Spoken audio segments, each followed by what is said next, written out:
Menurut Menteri Pertanian Syahrul Yassin Limpo, kopi asal Sulawesi harusnya sudah masuk pasar internasional. Lantaran Sulawesi sebagai gerbangnya Indonesia bagian timur memiliki berbagai kopi unggulan yang tersebar di wilayah Toraja, Endrekang, Wajo, Parepare, dan kopi Malakaji yang sudah terkenal ke seluruh dunia.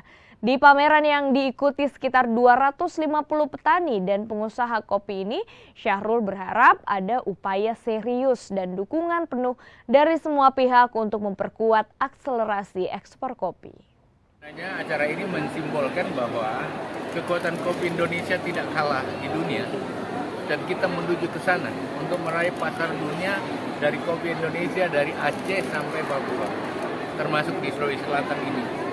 Oleh karena itu saya kira ini menjadi potensi kita yang paling menjanjikan ke depan.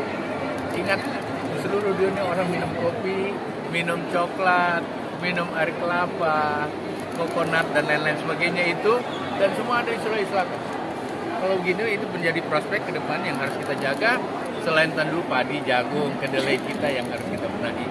Oleh karena itu, Dirjen BUN bersama seluruh jajaran, bersama asosiasi-asosiasi dan stakeholder kopi, kita akan dorong ini.